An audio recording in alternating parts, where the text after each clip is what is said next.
这个我们今天这个节目播出的时候，大概不到1个星期，就是这个美国总统大选了。那老师的角度，你觉得谁当选对台湾比较有利哦？因为像川普就说他跟这个习近平关系很好啦，所以他不会为了台湾去动用军事力量。那他也觉得他如果当选，他有把握让这个中国大陆不会发动对台军演。你对这个说法买单吗？他跟习近平好，你要问习近平。习近平他说了多少次，他跟习近平很好，习近平买单过吗？好像没有很正面的回应过。没有买单过啊！而且他现在这个至少据所有的我看过的报道，我这个年纪大了，这个媒体的消息的跟踪，不是跟得很好但是看看这个习近平对川普比对贺锦丽还感冒得多，所以你问我这个怎么，他会不会对习近平好？你看看习近平有没有买单？实际上习近平对川普记恨那个是，如果他会记恨的话，那个真是深仇大恨。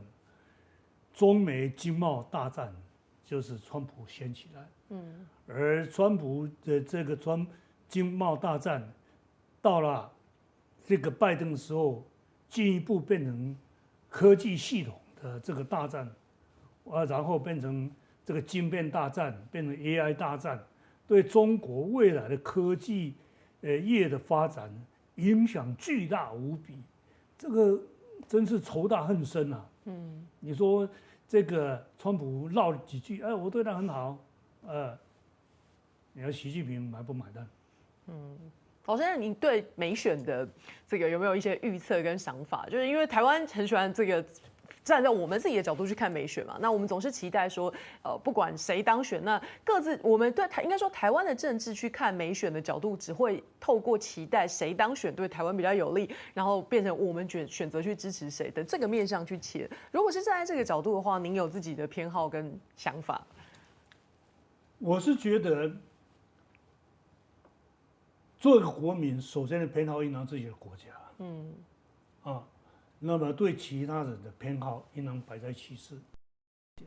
第二点，你再怎么样偏好，你这个是偏好就是主观，那主观总是要有一些客观基础。如果客观基础，跟主观矛盾的时候，要调整一下。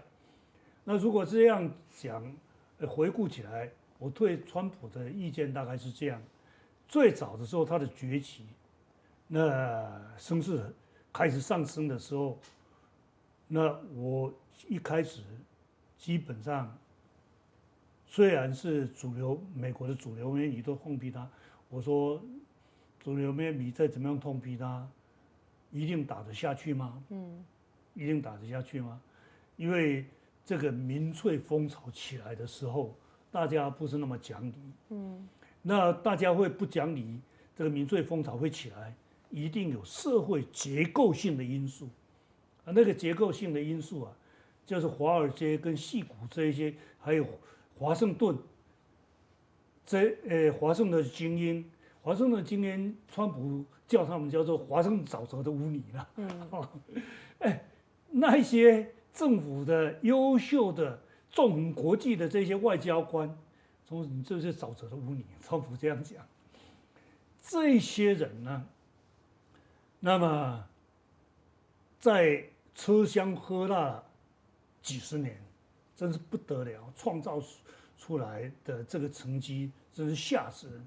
他们就是自由化、全球化，在自由化、全球化以后呢，这些华尔街啦，这个矽谷的跨国大企业呢，那么就把全世界各地有利的生产要素都掌控在自己的这个支配之下，然后创造人类历史上难以想象那么快的速度，累积那么巨大无比的财富，人类从来没有这样过。有人赚了那么多钱，当然有人倒霉啊。那倒霉的美国人，这个就起来造反了。这个川普就是这样上来。那我看这件事情呢，一开始我会这样讲，是因为我更早看到台湾的类似现象。台湾的类似现象就是在2004陈水扁要竞选连任的时候，那时候国民党就努力宣传，民进党就锁国啦，我们的经贸前途在中国大陆啦。那到中国大陆去，我们台湾经济才有救了。那么有几位辅选的重要负责人说，他们都在修理我们，说我们锁国。我说他批判民进党锁国是替民进党助选。我说怎么会？这个很难听啊，锁国难。那不锁国会怎样？我讲个故事给你听。这个有一家企业的老板非常勤奋，连过年过节都在加班。有一天突然他唠了一句：“做几世人，你听得懂吗？”我听。做几世人遐艰苦，即摆吼，无我看今年无来去西湖，观光一下，看卖遐风景非常好，历史嘛有读着，文学嘛有读着，来看卖咧。他这一句话唠出来，整个工厂人心惶惶。为什么工厂人心惶惶？他们的因为那时候盛行跟着国民党的诉求要大胆西进，于是他的员工说：“老板，你是观光还是西进啊？吓死了！那是替你拉票，怎么会对你赶票呢？”所以你看，2000以后就是这个全球化。那么全球化，美国企业到中国去；全球化，台湾企业到中国去了，台湾就掏空了嘛。那所以在2000以后，台湾政治版图有个巨大无比的大变动，就是重新出现，不是重新，一个完全新的局面，叫北蓝南绿。大家认为这个理所当然，南部台湾人比较多，好像有多很多嘛，有多几趴？外省人在台北比较多，就20几趴嘛。南部好也很多地方也有5、6趴、10来趴的，有少很多吗？那为什么会一面倒的绿？立委一个都选不上，关键就是这个企业到中国去。那么企业到中国去，那个农村的子弟怎么上班啊？工厂关门了，收摊去中国大陆。所以他在这样的一个背景之下，你国民党说：“你民进党不要锁国。”这些人恨死了。所以从2000之后呢，本来南北一样难。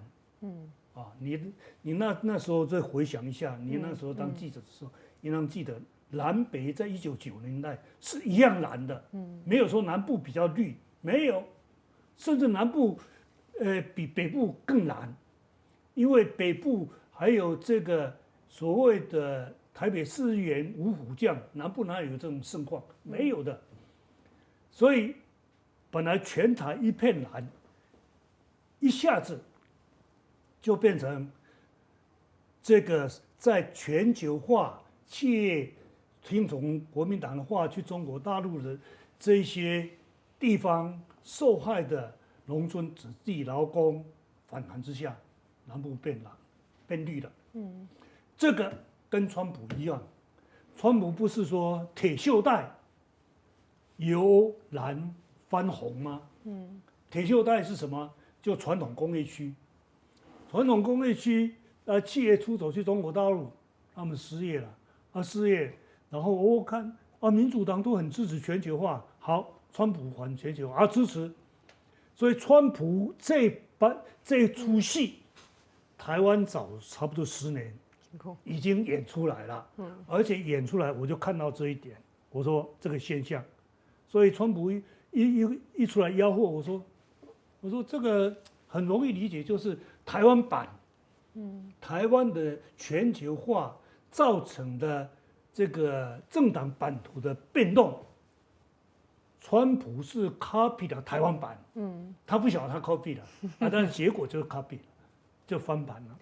老师，那你觉得，因为蔡英文执政8年到延续到现在，两岸被形容说是这个基本上是冰冻的状况，所以那连带会影响到一些农渔产品卖到大陆去，本来他愿意买，后来可能讲说这个品质的问题啊就不买。坦白说，冲击到台湾的农渔民，但是奇特的点是，尽管如此，这些农渔民也并不全然完全就回来支持国民党。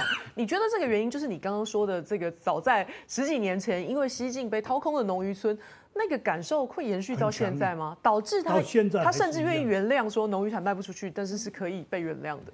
而且那个农渔民呢，第一啊，那个农渔民占台湾人口比例实在太小了，几趴嘛而已嘛。这相对于服务业跟这个制造业，比起上班的人，农渔民数目太小，所以不太会影响到大局。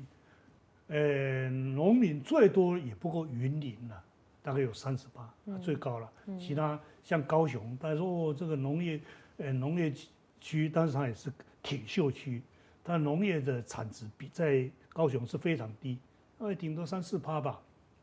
所以这样的一个人口呢，他们就一个被